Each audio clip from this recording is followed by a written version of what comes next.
question is, I am looking forward to incorporate my first offshore company.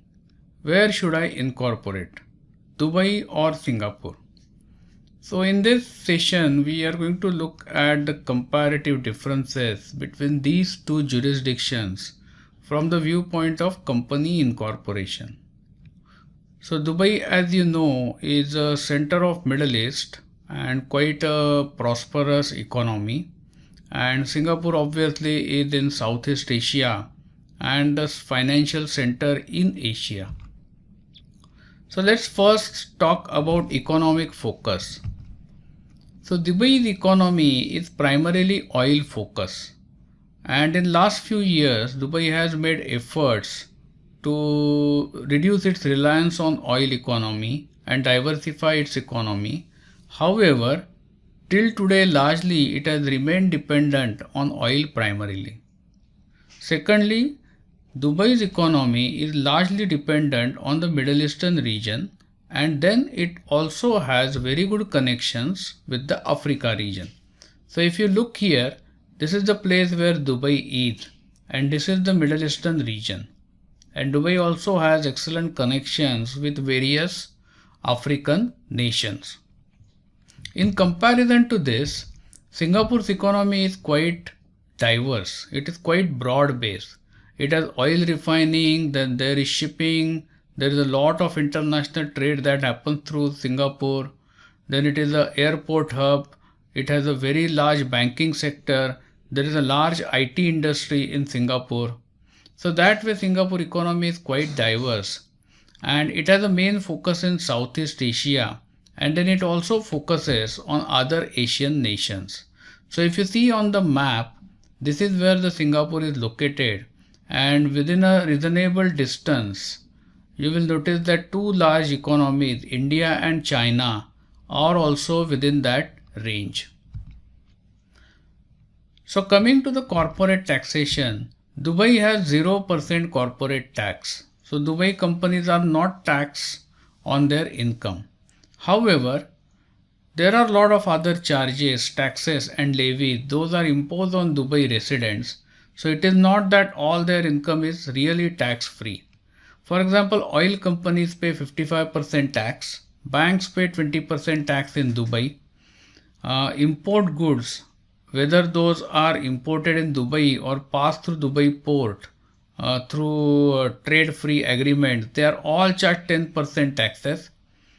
There are quite high fees for business renewals. For example, a company renewal in Dubai will cost you around $1,500 on an average. And then there are other levies like room levies and business levies and car levies, which actually add to the cost. Singapore, in contrast, follows a very simplified tax structure where the corporates are taxed at 17%, but the companies, those are new startups, get some exemptions whereby the corporate tax rate can come down to as low as 4 to 5% in a specific year. Additionally, Singapore also has 7% goods and service tax, which typically is called as GST. Now coming to the foreign ownership of business entities, Dubai does not allow 100% ownership of the businesses registered in Dubai. The rule is that 51%, that is majority holding of the company, must remain with a local resident of Dubai. So this has to be a Dubai citizen, or I think Dubai permanent resident if that kind of visa is there. In last few years, there has been a new introduction called as RAK Free Trade Zone. I think it's called something like Ras Al Khaimah, where you can incorporate a company and there you can take 100% ownership. However, in these companies, you are not allowed to trade with local Dubai companies. So there is a kind of a restriction here. As of 2019, Dubai is also opening some of the sectors in local region for 100% ownership. Whereas in Singapore, it is quite straightforward. 100% foreign ownership is allowed in all the sectors. Now coming to the legal system, Dubai has a complex mix of international and Sharia law. So at times it is very difficult for people to understand this, and if there are disputes, then how they will be resolved, that can become a question. Whereas Singapore has a very straight approach. Singapore used to be colony of UK, and therefore all the laws that Singapore follows are based on UK legal system. Coming to the next point, what about the opportunities to settle in the country? So as far as Dubai goes, you cannot settle in Dubai. There are no options as of now to settle permanently in Dubai. There is something called as a residency program, whereby you can buy a property or start a company and you get visas which are renewable for 3 years. However, these visas will not allow you to settle in Dubai beyond your retirement or after selling the property.